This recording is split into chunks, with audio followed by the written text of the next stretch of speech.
Hey guys, good afternoon. Everyone all right? Good. Defrosted from this morning. I'm still cold. We went to the Intrepid this morning. And I think it was 95% of the tour was probably on the upper deck.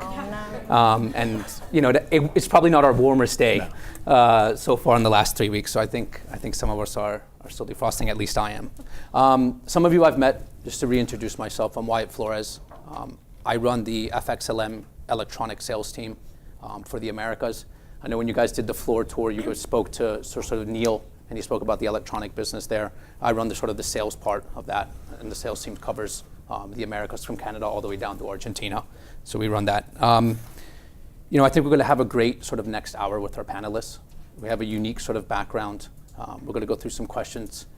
Please, we're going to give some time for questions as well, and I want everyone to go ahead and ask, please, as much as you want. This is a time for you to take that HR sort of experience or sort of session that you just had, and let's ask our panelists some real-world questions about what they've been through and what they look for as well from a hiring perspective as well. So that will be great.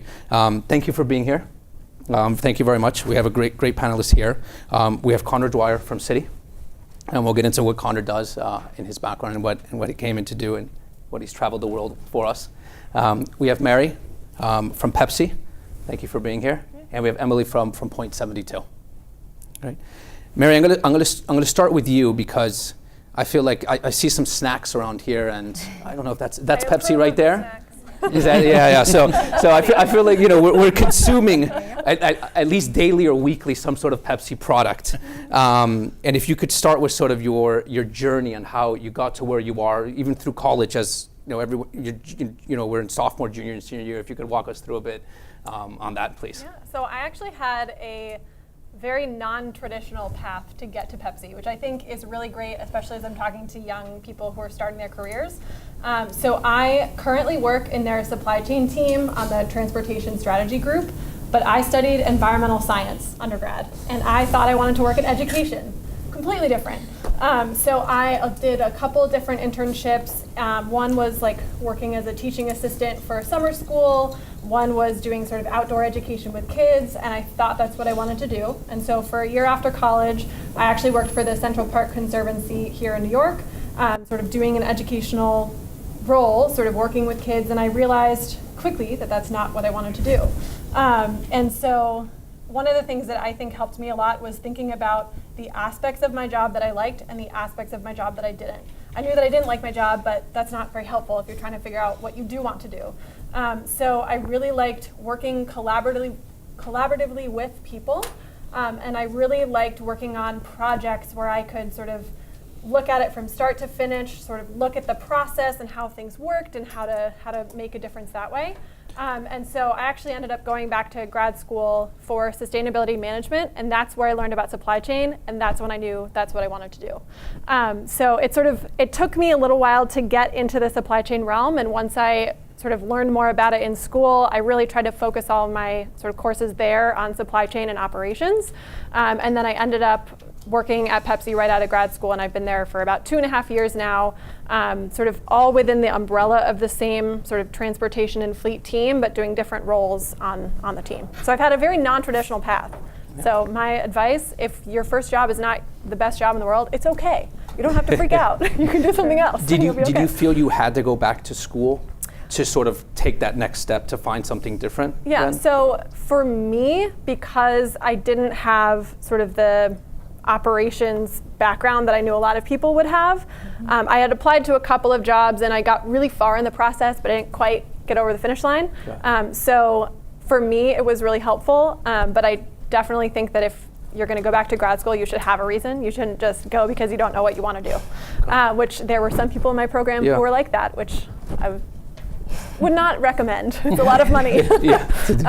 So for me, it was helpful just to sort of fill in the gaps, and especially I didn't know exactly that I wanted to do supply chain when I got there, and then I learned it, and then I took as much as I could sort of operationally focused and analytical classes to really try to fill in those gaps to get to where I wanted to be.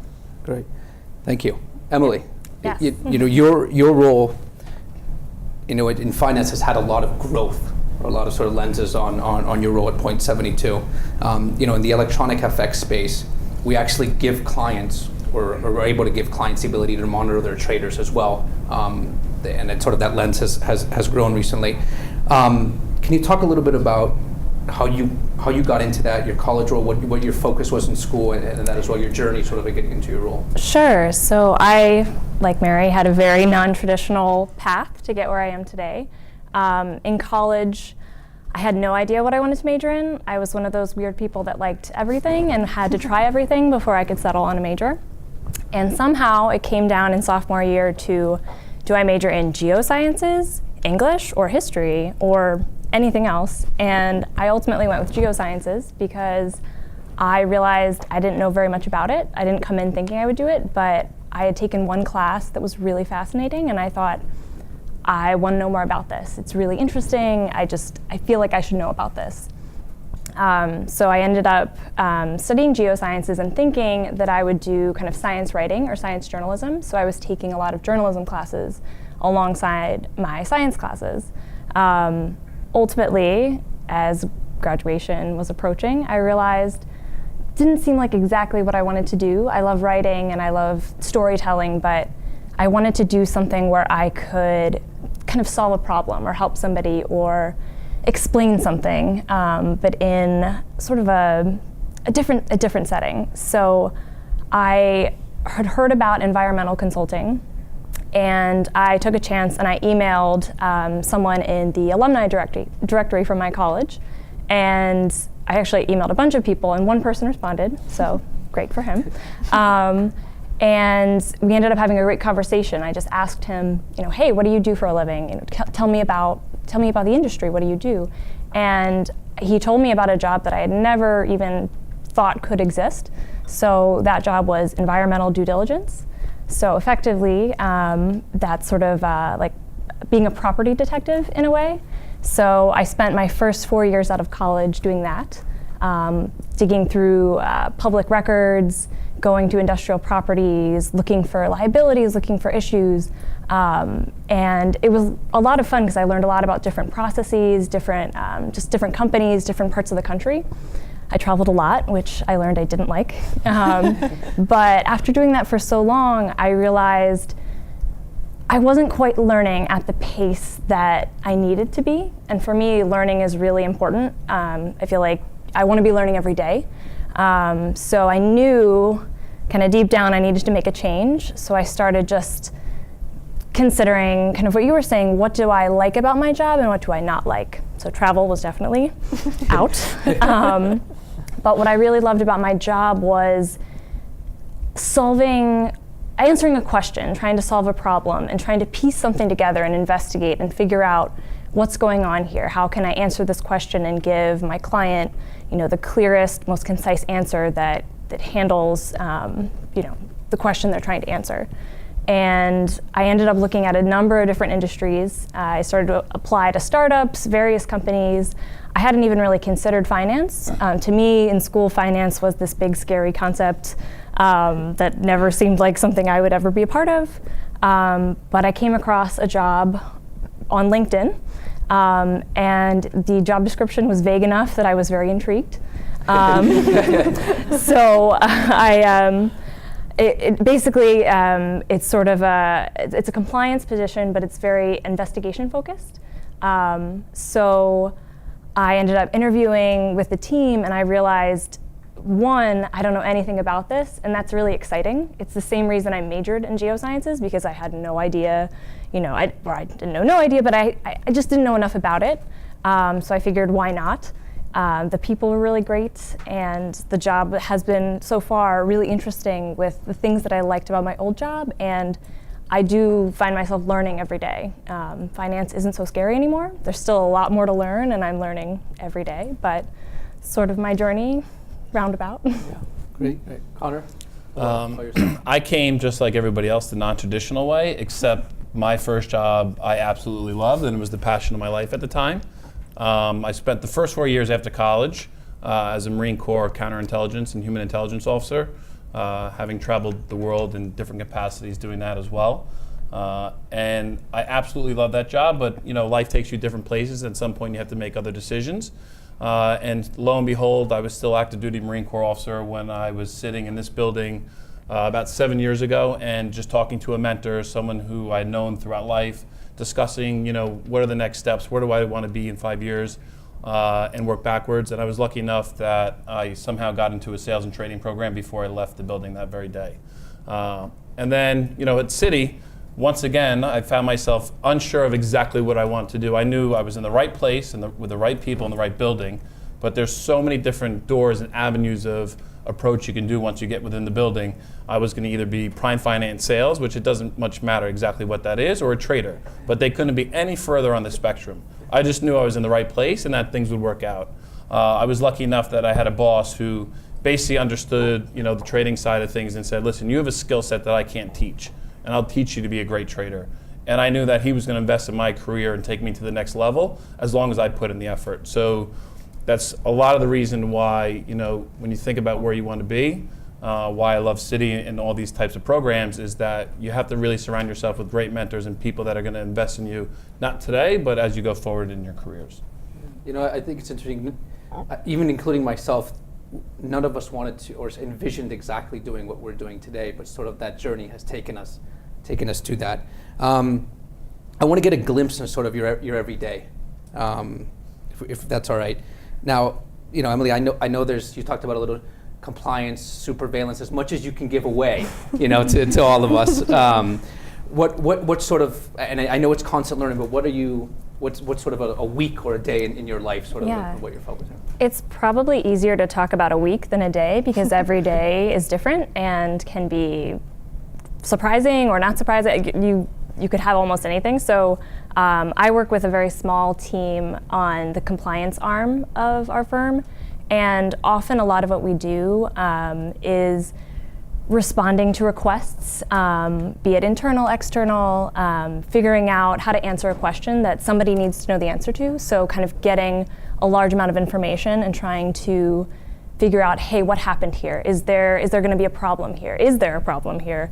And kind of synthesizing all of that together and very clearly communicating that to, be it my boss or someone else at the firm or even a regulator. We really are kind of trying to figure things out and answer questions. So it really can be a number of things, but we're looking at trading, obviously what employees are up to, things like that. Waiting for the next curveball to come. Yes. And attacking that. Or trying to get ahead of it. Yeah, exactly. Yeah, that's the hope. Mary, how about, I thought about fleet, and is that trucks? Is that, what does that sort of cover? Yeah, so I am on sort of the transportation strategy team in our headquarters office. So my team is right now about 4 people, but we support the field locations across the US for all of the beverage business. So we support both the trucks that carry product from our production facility to warehouse, sort of the drivers in those trucks and making sure that they're delivering on time and they have the right amount of product on the truck. And then another sort of half of our team is the mechanics that work on the trucks and making sure that everything is running smoothly and we have the right vehicles where they need to be running, how they need to be running. So sort of a week in my job right now is very unpredictable. I have 2 people that work for me that do a lot of sort of weekly reporting and sort of direct support for those field locations across the US to make sure that we're understanding their performance and we're giving them any support that they need. I work a lot more on sort of national projects to help improve our productivity across the organization. So sometimes that means doing data analysis. Let's say, okay, why are we having so much trouble in this region with this type of performance? What's going on? How can we fix it? Sometimes it's putting together a PowerPoint presentation to talk about that kind of thing to my boss or his boss's boss. So it's definitely a combination of analytical and sort of presenting and presentation skills. So that's sort of a day in transportation. We're going to flip it in a little bit. What's the toughest part of the day, or what's the worst, one of the toughest experiences? I'm interested to hear. Mechanic, fleet, somewhere, lost somewhere trying to find it. But now, Connor, I know this, but you had that prime finance or trading, and you became a trader for us. Yeah.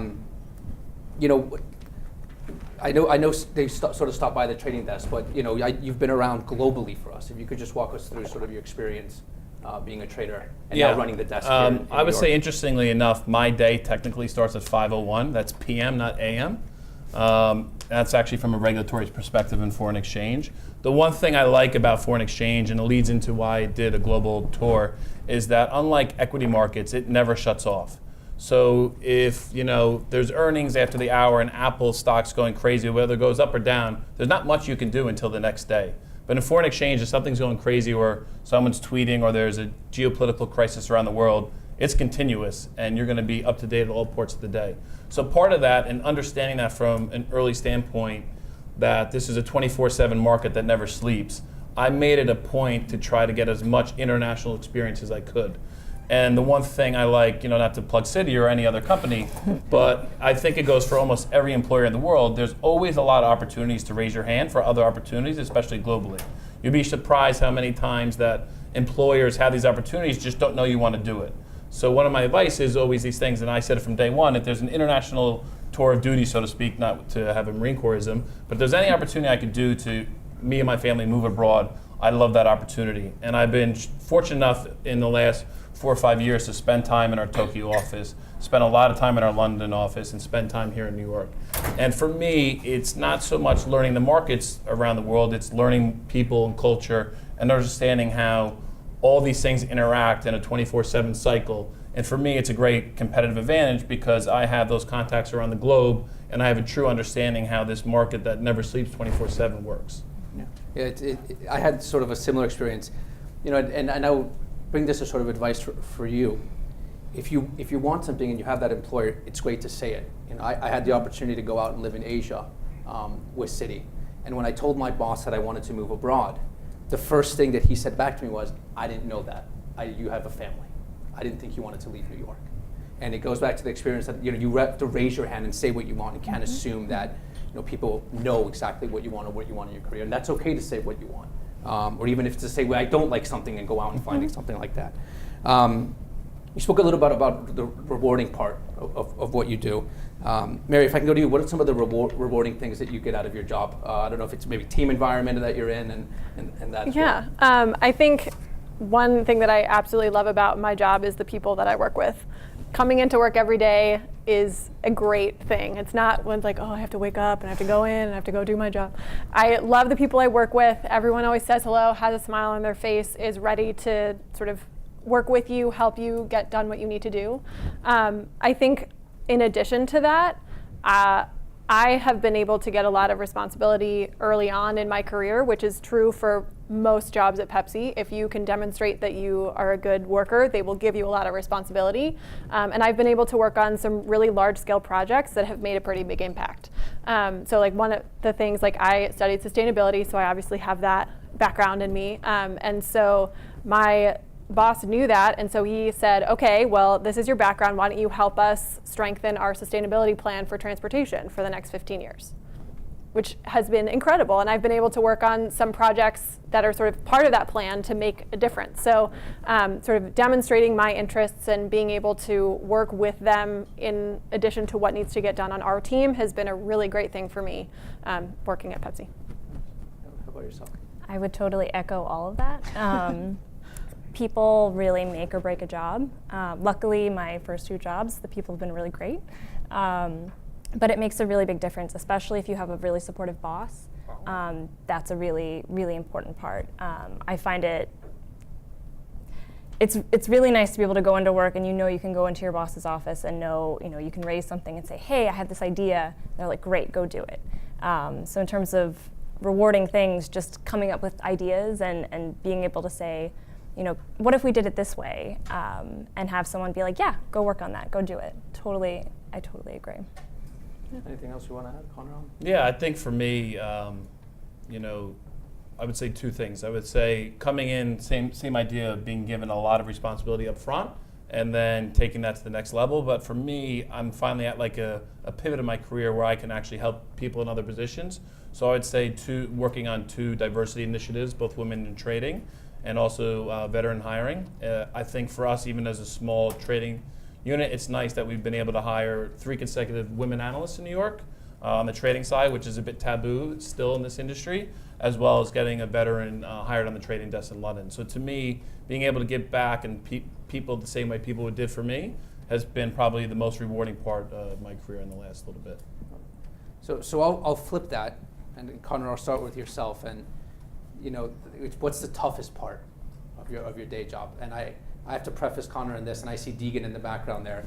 You can't say that the salesperson is his toughest thing that he has to deal with being a trader, or maybe lack of sleep. So we'll get those two up. What are the toughest things that you would say about your job?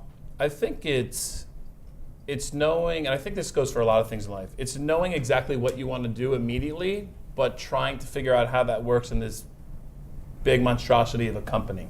The Marine Corps is the same way. Like, you just knew exactly what had to be done and how to do it, but there's just so many moving parts that are bigger than you. Is realizing every once in a while and stepping back, taking a deep breath, and understand, okay, it's not just my world. Like, I'm just a big piece of part of this whole global team thing.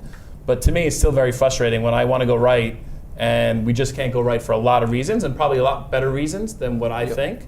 But I don't know if that's ever going to change in life, and I'm going to be taking a lot of deep breaths and being very humble. But to me, I still get very frustrated that when I think something's right and I just want to make a decision and go, that I have to realize that it has second and third order effects and things take time. Emily, what's the toughest thing that you? Toughest thing would be, you've had, or maybe let's say without hating your job in your career or your daily, or what you've built with into where you've gotten until today. Yeah, I mean, I think the toughest thing about my current role is dealing with uncertainty and just not having all the pieces of the puzzle in order to solve a problem that you have to solve. And it's the most challenging thing, but it's also kind of the most fun part, also terrifying, I guess. But being able to say, like, I did my research, I figured this out, this makes sense, I have to rely on my work or rely on others and come up with something that, even though we don't really have all the pieces here, we can still make a recommendation that is helpful to someone or will do something. So I think dealing with that and kind of trusting yourself to say, okay, I can do this. I think that's a tough thing, because every time you're working on that, it's always kind of a back and forth. Can we answer this question? I don't know. Yes, we can. Yeah. It's tough. Now I have to hear a good story. I don't have the amazing stories. I think, sort of along with what you alluded to, one of the most challenging things working at headquarters of a company like Pepsi is a lot of times if we do sort of an initiative for the field locations, they'll look at it and say, oh, it's another thing from headquarters that we have to do. It's more work for us. Like, we don't want to get it done. Mm-hmm. Which I understand from their perspective, because they're trying to get trucks out on time and getting our product where it needs to go. But a lot of times what we're trying to do sort of from a headquarters perspective is look at it on a national scale, not location by location, to sort of build the best network and sort of be the most efficient that we can. So I think dealing with a lot of the field people, that can be a little bit tough. A lot of times I'll come in and say, I don't know everything about what you do. I'm not going to pretend that I know exactly what needs to get done and that this is the best way. So I try to really work with them instead of just saying, this is what you have to do, and then leave it to them.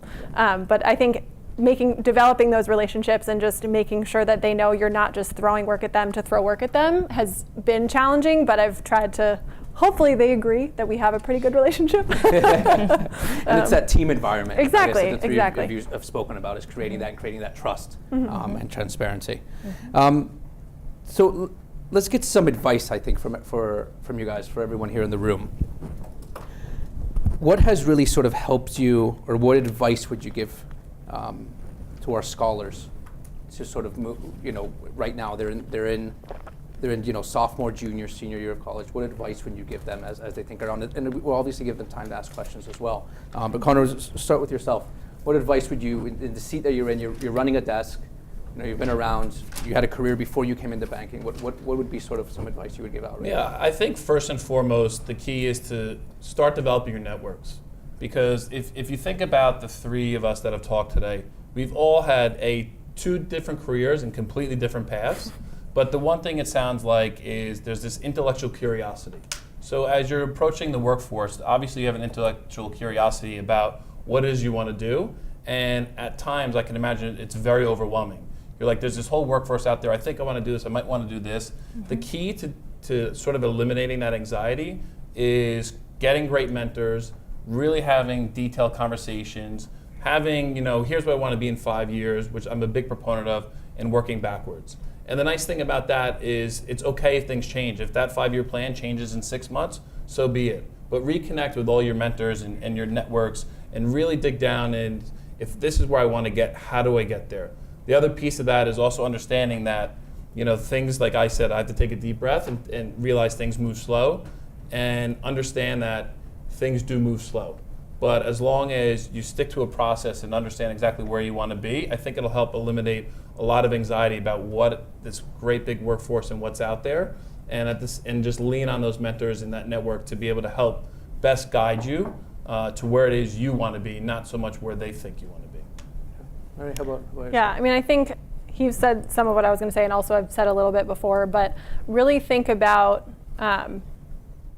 what you enjoy about your classes, your extracurriculars. Like, do you like working with people on a team? Do you like working independently? Do you want to work at a large company? Do you want to work at a small company? Just sort of think about what makes you excited about the type of work that you're doing right now, because those types of things will translate to some job somewhere. And also, as all of us can attest to, if your first job does not have to be your entire career. Like, I come from, both of my parents are teachers. My mom has taught at the same school for 30 plus years, and my dad taught at one school for 5 years, and then a second school for the next 20. So terrible models for me going into the work world. But did they give you a tough time when no, you they were just said, like, I got to get out of what I'm doing? No, they're very supportive people, so they would have been supportive no matter what I did. But I think it's okay to look at your first job as your first experience. You're going to learn from it, whether it's something that you want to stick with forever or it's something that you want to move in the next year or two. But just really take your first internships and careers as a learning experience and figure out if that's something that you like, how you want to grow at that company, what things you like about your job today that you would want to continue at your next one. Or if you want to pivot, then sort of think about those aspects. But I think your first job is going to be your first job. It might be the start of your career. It might just be your first job. And it's okay either way. Emily, you have anything to add? Yeah, I mean, what you both said is, I would agree 100%. One thing I would add would just be, in terms of having a mentor, or just kind of surrounding yourself with people that support you. Someone that I talked with when I was trying to make my first career jump was talking to me about some of my concerns. I was really nervous that, I won't be able to work anywhere that isn't kind of like what I'm doing now. I kind of had that self-doubt. And what she told me was, there is no wasted experience. There's no wasted time. Everything that you spend your time doing, you're going to learn something, and you're going to take that with you. And if it's about a technical skill, or if it's about how to work with a certain type of person, or just certain ideas, you're going to take something away from every single experience that you have, whether you like it or not. And it is really valuable at the end of the day. And it took me some time to kind of realize, she's right. Okay, maybe, I kept thinking, should I have taken different classes? Maybe I could have done something different. But when I look back, it's such a bizarre path, but it's my path. And she was right. There's really no wasted time. I learned, and I'm still learning. Yeah. So staying with that, that sort of, it's not wasted time.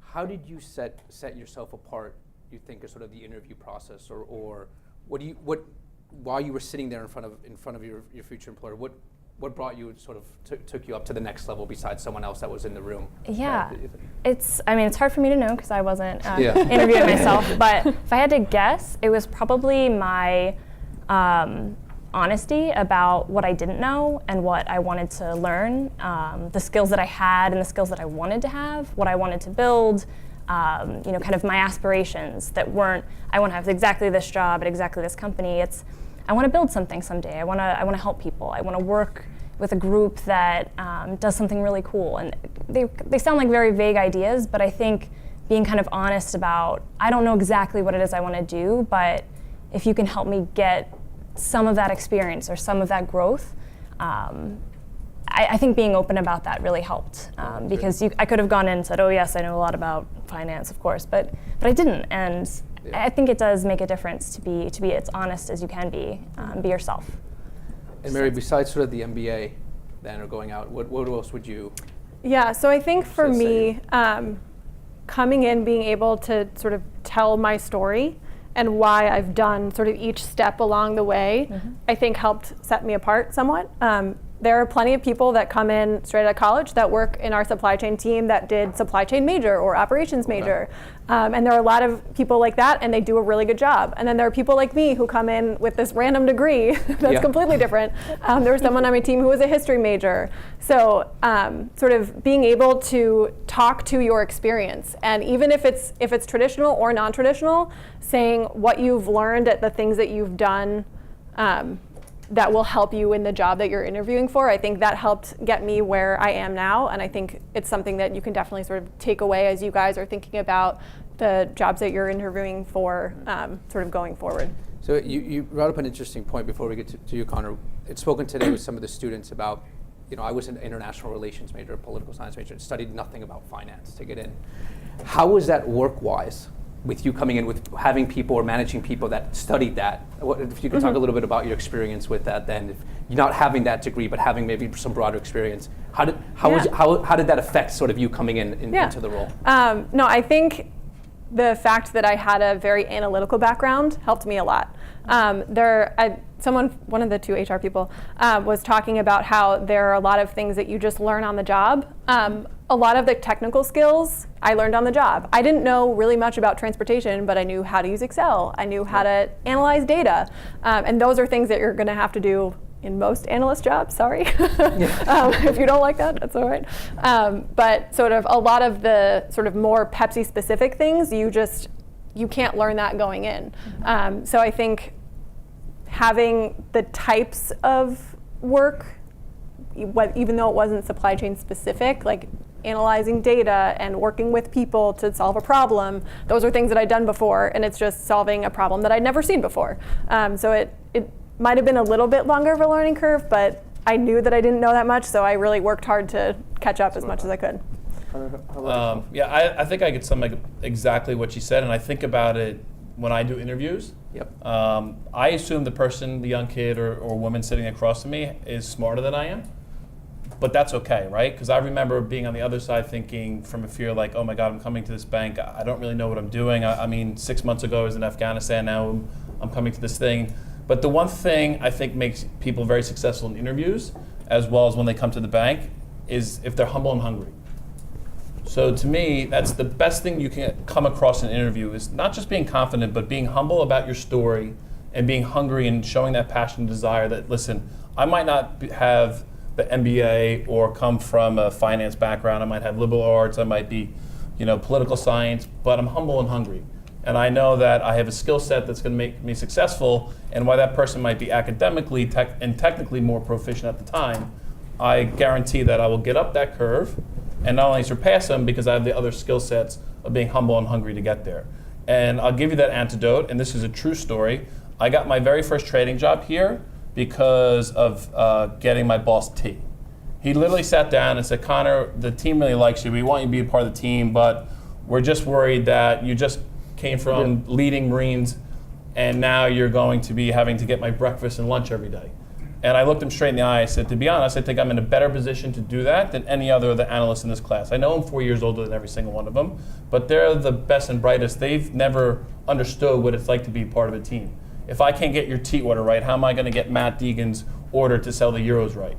And I think right then and there he saw that we have somebody who's humble and hungry, and he will work as hard as he can to get up that curve. And I think in interviews, especially when you're interviewing, I think that comes off not only sincere, but it comes across like, wow, this is someone I want to give a chance to. Like, we'll work on the OJT, the on-the-job training stuff, but somebody's humble and hungry can go a long way. Okay. One of the questions that we give out in interviews is a lot of the times is how have you dealt with failure, right? And it's not because we want to learn what your mistake you've made, but sort of your reaction to that. And how have you dealt with that? And I don't know, Connor, if you could explain sort of, were you ever asked that question in the interview process, or when you're asking students about Matt will tell you, I fail every day. I mean, trading is almost like baseball. Like, In fact, you can fail 70% of the time like baseball, but when you're right that 30% of the time, you better be very, very right. So to me, failure is, and those scars and that scar tissue is what makes us human and what makes us better in the long term. So there's two things. You have to fail to achieve something, and you have to learn from that failure and have a short memory. So to me in trading, I have to have a short memory, because if I fail today, and I'm failing today miserably, by the way, if I don't forget that, and I come in tomorrow and I'm gun shy, I can't do anything. It doesn't show anything to the people that are working for me. It doesn't show any confidence to our clients that I'm getting on the phone for, because they're failing just as much as I am, right? But sometimes it's nice to hear someone fail yesterday but have the confidence to come back and know that they're going to be there every single day. So the key is, it's not just to have a short-term memory, but use all those failures, use all that scar tissue to make you better tomorrow. And if you're not going to use it as a learning experience, you're never going to succeed. Very good. Yeah, I mean, I think also, especially in an interview setting, we don't really care what the failure was unless it was something like terrible. Yeah. But it's really, how do you handle it once it happens? Yeah. And how do you talk about it? If you say, like, I failed, it was bad, and that's sort of it, then we know that you're not going to... I blame this person who was next to me. We know that you haven't really learned from it, you haven't grown from it, you haven't been able to demonstrate that you're able to take that failure and bring it to something else. So it's really more of what have you done with it, and not how did you mess up something. Yeah, perfect. Anything else? I would totally agree. Actually, I feel like I interviewed someone recently, and they weren't quite able to answer that question, and it gave me just a different, the interview went a different way. So I was like, oh, but surely you have failed, surely. Yeah. So it definitely, it's a question to answer honestly, and to really dig deep about, like you're saying, how did you respond? It's not what happens to you, but it's how you respond to it. Great, thank you. I want to thank you three very much. I want to have plenty of time for questions as well. So I think we'll open it up, if that's all right, with everyone. Any questions, our panelists? So, obviously stuff like this isn't offered to us as often as we would like. What would you say is one of the best things you can actually do in a college setting to build a network? I mean, I think one thing, your friends at school, they have families. Your family, I'm sure your parents have friends, and they probably have jobs. So just sort of talking to whoever you know, especially if you know what field you want to go into and you happen to know someone that works in that field, talk to them about it. Just get coffee, have a phone call, just do something for 10, 15 minutes just to get a sense of what's going on. And also take advantage of your career center at your school. Use the alumni directory, that's how she got her first job. So just take advantage of whatever resources you have, whether there are a lot or a few. Just try to build as much as you can, as early as you can, just to try to meet as many people as you can. We spoke a little about the alumni network today from Penn State. Mm-hmm. I've seen it from either the high school or the college that I've gone to, where they've tried to sort of pair yourself up with a mentor, or someone reaches out. And one thing that I could advise you to that, if you do get in contact with someone, even if you send out 30 emails and you get one response back, that one response back, even though it may not be the exact one you want, follow up on that, right? It doesn't look good if you reach out to your alumni where that person responds back as busy as he or she may be in what they do, and then you're like, that's really not what I wanted, and you don't get back to them. Get back to them, even if it's just having a 15-minute conversation with them, getting a little bit of feedback. It doesn't hurt, because that individual may not be exactly who you want to speak with, but they may have 4 or 5 that has nothing to do with your university, but it's the network that they've built, and that's something there. So that's a recommendation that I would give, even beyond that. I don't know if anyone else wants to add anything. Yeah, and I would say, being in the position of a college student, you actually have a really unique opportunity to reach out to almost anyone you want. Because people, even if they seem really intimidating, at the end of the day, they want to help you. And I think a lot of people really like to give back. And even if they seem really busy, even if it's some, really important person in an organization, if you email them saying hey, I'm in college, I'm really interested in this, do you have time to talk for 10 minutes? You'd kind of be surprised. People will respond to you. Yeah. It's pretty amazing. So you have that right now, and use it. Yeah. Also, if you send one email and you don't get a response, you can send a second one. Yes. Don't send 10, Yes. but because Not that annoying is to follow up. overkill. But if you, a lot of times, Yeah, like I've that's a done great emails point. like that where I'll be like, oh, I should respond, and then a million things come up that day and I forget. If I see a second email, I know that you care and I know that you want to have that conversation, and I'll say, oh, I'm so sorry, I missed the first one. Like, let's set up some time. So don't be afraid to follow up once, maybe twice. Don't overdo it though. Yeah, and it actually would show, right, a little bit of that hungerness, Right, exactly. right, by following up on that. So, Yeah. any other questions? Right here. So I want to thank you guys first for coming out here, talking to us, and giving us this chance and opportunity. And the words humble and hungry, what you said, Connor, keep resonating within me, and I keep thinking about it because, like, I remember being in Jamaica and having a conversation with somebody saying, you're either the predator or you're the prey, and you have to determine in this world which is it that you're going to be. And that is coming from a less humble mindset, I think. But however, I felt like there was some truth to that. So it's interesting to hear you say that, and I feel that it's common with a lot of military personnel is to be humble. So I guess my question is,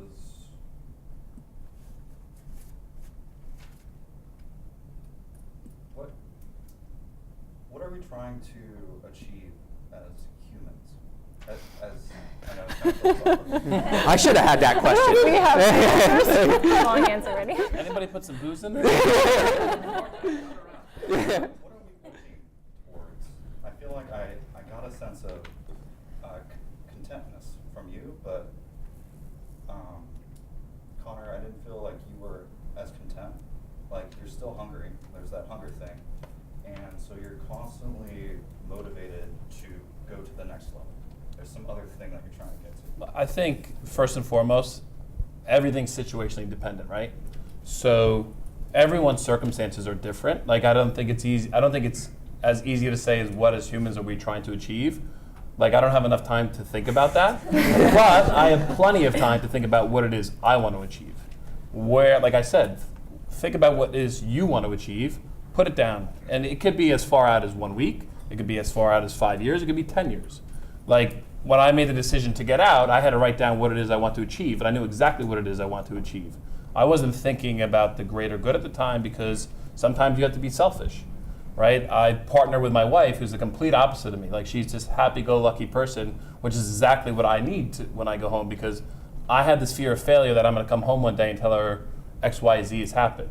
So for me, like, I see how she's very successful in her career, doing it a complete opposite way or having different goals to get there.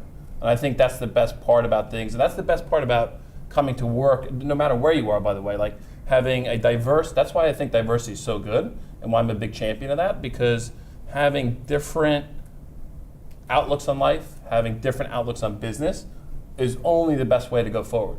Because there's different times where you're going to need to plug into that person who's content, or that person who's happy-go-lucky, or that person who's just has anxiety all day long. Like, you don't necessarily know exactly when you're going to need to plug into them, but trust me, there's going to be a point in your life where it's in business or outside of these walls where you're going to need to plug into every little bit of these people, and that's why I'm always big in developing networks and expanding them. Don't just have a military network. Don't just have a college network. Have something everywhere, because there's enough points in life where you're going to need somebody at a different point in your life, and that's why I'm huge in like taking that network and making it bigger.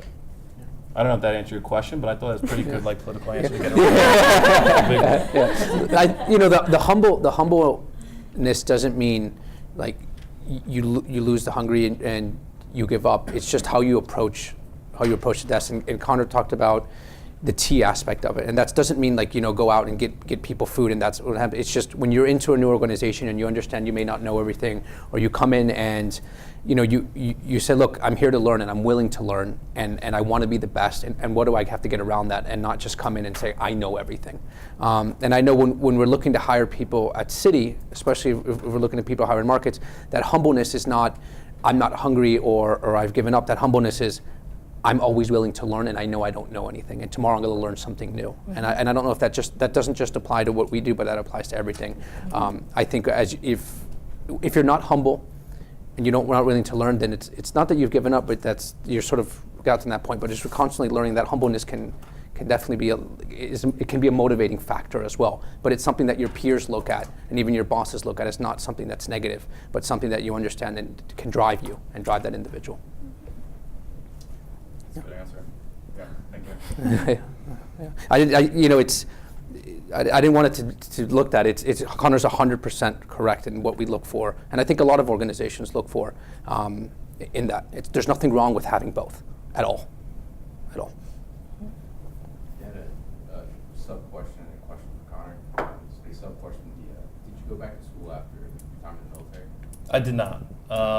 It was something I thought a lot about. Like, I did the undergraduate business degree, but when you leave, and it's like anything else, it's like a language. If you don't use it, you lose it, right? So when I came and I was looking at the job, I was like, should I go back to school? And a lot of my peers in the military did, because A, the GI Bill is great, and if it's free, it's for me, by the way. But when I was talking to like that mentor that here at Citibank and came in, he said, no, he goes, if you want to go be an associate, sure, you're going to need to go back to school because you don't have that technical skill set. But if you're humble and you're okay with being with the undergraduate kids that just graduated and they're 22, like, there's no reason for you to go back to school. Like, you already have a skill set that they're never going to get. So if you're okay with just being the 27-year-old hanging out with the 21-year-olds, I said, that sounds pretty good to me. Then no. So, but like I said, I think, you brought it up before about going back to school too. Everyone's different needs, right? If you're trying to find yourself, then that might be a great avenue where you go to school, learn some new technical skill sets, and then you make a lot of new networks and you branch using that school network. But if it's something you know exactly what it is you want to do, I think you're right. I think it's a waste of money and a waste of time and a waste of energy. And then to proceed from that question, so I know you're saying that the most important part, about that learning experience is getting a mentor. So coming, from, as an MI officer, how did you break into the financial world? I mean, did you just read a whole bunch of Warren Buffett books, or? No, I mean, first of all, it's true. Like, I'm learning every day, right? So to me, it was something I always wanted to do, because I did, having an undergraduate business degree, I did understand about business. I knew it was an exciting field. I knew it was something I could be passionate about. And then I got the anxiety of, oh my God, there's 83 different desks looking for, people to work at. I'm like, I just figured it was equities, fixed income, and sales and trading. So there's like 4 different jobs. So then, like, I went just like everybody else. I went in full panic mode. And then it was at that point where I had to start really having some private conversations. Understanding is, okay, what am I good at? Where do I want to be? But my biggest advice to everybody is, it's like when you almost pick college. Like, it doesn't matter if you know exactly what you want to do. If you can't surround yourself with good people, you're never going to be successful. Because if you're miserable coming to work every day, even if you're really good at the job, you're not going to want to be here. So you're not going to take it to the nth degree. You're going to be looking at the clock and ticking out as soon as you can. Now, sometimes I tick out right as soon as I can because I got to go home and be a dad at home. But the point is, that was why I chose the trading desk over the sales desk. It wasn't the end job. It was like, I knew these people were going to take ownership of me and give me responsibility and take part of my career. Whereas the sales one, I didn't get that same vibe. I wasn't sure if I would be a good culture fit. And that's why I love, like, everything now. You just got to find where you're going to be a good culture fit. And it might be for a year, and then you realize, actually, I don't like this job. But now you have a whole new network of people that can actually push you in the right direction. Yeah, go ahead. We have time, don't worry. For Emily and Mary. As women, like in the workforce, for both of you, having some powerful titles and where you work in your field, are you seeing different or have challenges towards like men in your field that are either higher or below you? Yeah, so might be hard to imagine, but fleet and transportation, pretty male-dominated field. So, I mean, I've definitely noticed that there are fewer women, especially in the field organization. Our headquarters team is pretty mixed. I have not really felt it as a barrier for me. Pepsi is very good about trying to promote women and make sure that there are women in leadership roles and to help people grow their careers. And I'm also involved in like the Women's Inclusion Network at Pepsi, which has been really great to just meet other women in different teams and talk about issues that they have, or just sort of have another network outside my immediate team. So I haven't really seen it as a barrier to me, just because I think the company that I work for works very hard to prevent that from happening. Yeah, and I would say at my first job, I was also kind of working in an environment where there weren't very many women. So I would go to industrial sites in the middle of nowhere or anywhere in the country, and people I would meet mostly with men, and they would kind of look at me like, what are you doing here? Or, you know, you could definitely feel a little something.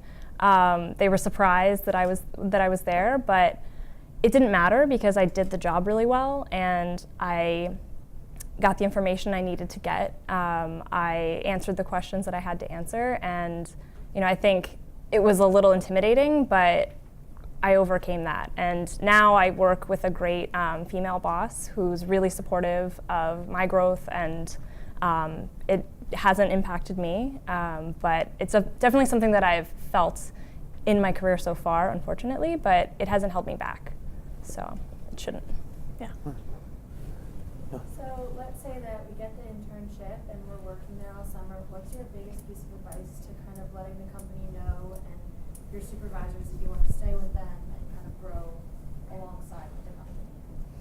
I think one way to really demonstrate that you're invested is to pick up kind of a side project while you're there, whatever it is. And it could be a little thing or somewhat big, but some way that kind of shows how the value that you can add and just how invested you are in the team and what they're doing in a way that you can be helpful.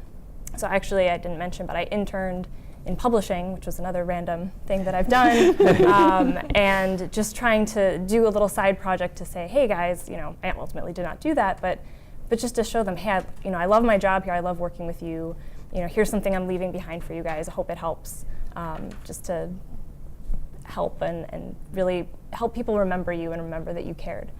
I think the one thing that you've heard from this panel with the diversity of their different jobs, and I think it goes exactly at that point in your career, is you have to have a little bit of like an entrepreneurial curiosity.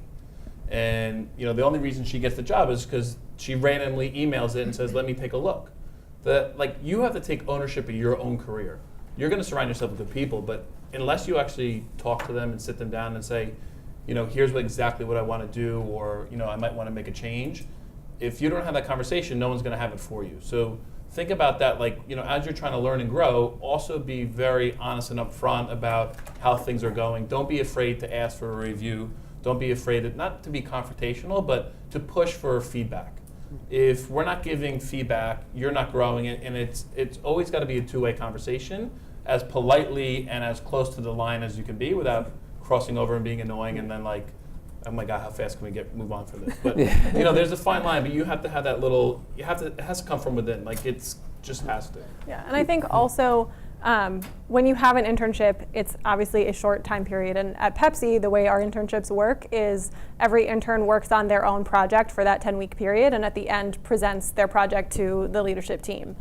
So it's a great way to sort of jump right in and learn about it. But I think the interns that we've had that have really shown their interest in working on our team or at Pepsi in general, they've tried to learn as much as they could about the entire supply chain, not just about transportation. Mm-hmm. And I think just showing that curiosity of how does this team fit in with other teams at this company? What types of things do they all do? How do all these different parts fit together? I think showing that you care not just about the team you're on, but how it fits into the broader structure of the organization. I think that shows that you want to learn more, that you really care about the company, and you want to show that you want to work there. Mm-hmm.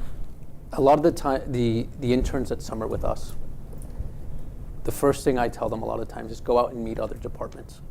Here's a list of what are you interested in? I'm interested in FX, but in options, in spot, in STIRT, in commodities. Go and meet them, because at the end of the internship, one of the questions that I usually ask is, who have you met outside of the last 10 weeks that you've been in your division?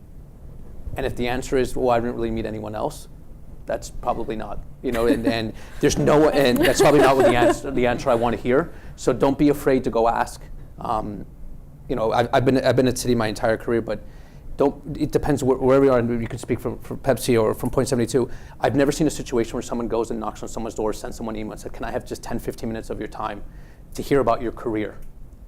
People love talking about themselves, right? And they'll do that. So do that, and then at the end of the interview, who did you speak with? Oh, I spoke with this individual. You don't have to go into what you spoke to them about. You've at least had some curiosity about the organization broader than what you were just in. And that plays a significant role at the end of an internship with me, particularly. Kind of going off what you were saying, so it seems like you've all been in leadership roles where you interviewed people. What are some of the favorite questions you like to ask? What are the best answers for those? I'll tell you one I ask every single time. Halfway through the interview, I ask them, what's my name? It's a good one. And just out of curiosity, what do you think the percentage of people get it right? It's about 50%. And now the interesting thing is it has no bearing on how the interview is going to go. But I just want to know if you're paying attention to small details, right? Like you usually get one chance for a pitch. So this works two ways. A, you were paying attention and you knew exactly what my name was. And it's funny because I always hand out a business card. They look at it, they shake my hand, it's all good. But I actually get more joy out of seeing the ones that don't do it, and now they're facing adversity within the interview, right? I don't have to ask the adversity question. Like, we're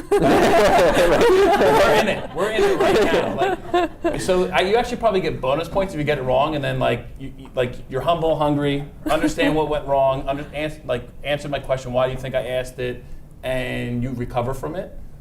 So I always do that. I don't know if anybody else does that, but I might.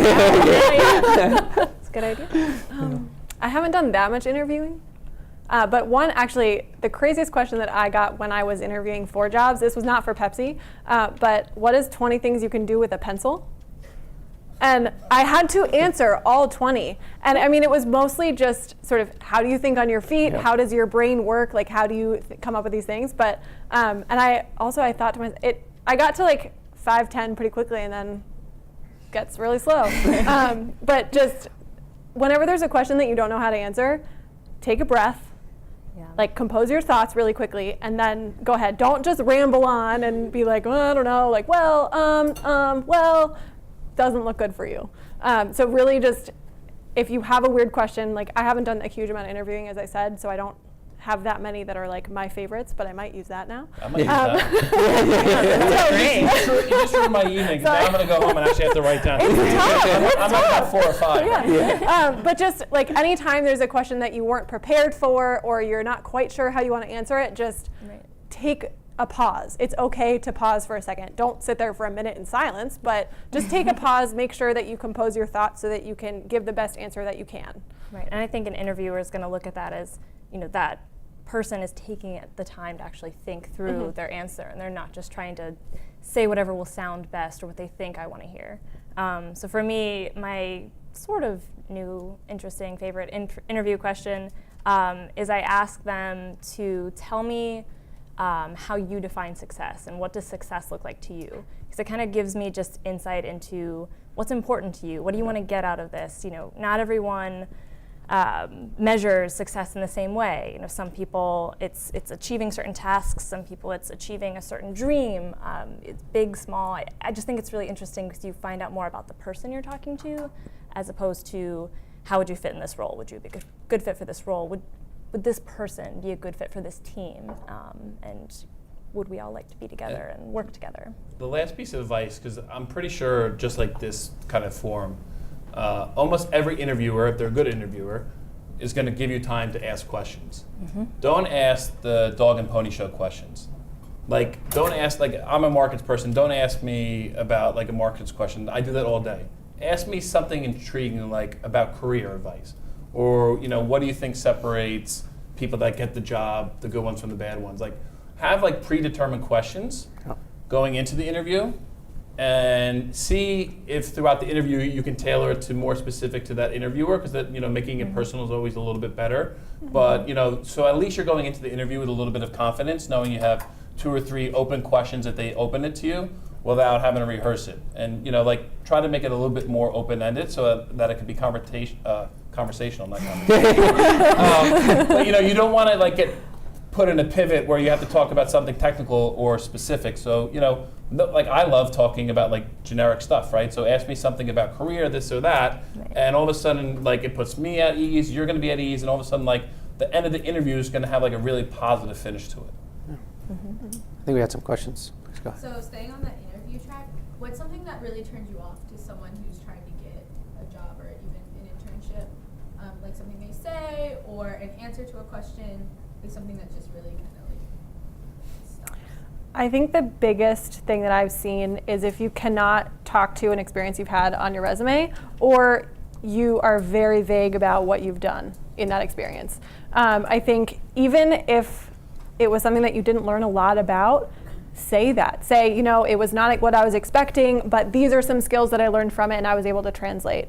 If it was a project you were working on in school, be able to talk about the project. Don't just say like the title of it and what it says on your resume and that's it.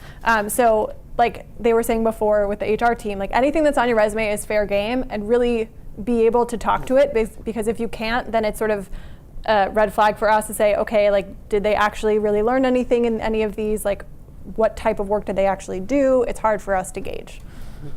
Yeah, and I think kind of answering a question without putting a lot of thought into it, like sounding really rehearsed, is kind of off-putting, because I feel like I'm not really getting the real you. And that's why I like to ask questions like, tell me about how you measure the success, because it kind of forces you to answer in the way that you would answer and not just practice or say what you've been practicing. It just tells me that you're really in this conversation and that you're really engaged. The engagement is important. If we're interviewing for a sales role and you're slouching down and you have no energy and you're not looking me in the eyes, you're done. Right? So your presence also is equally as important, from having that hunger.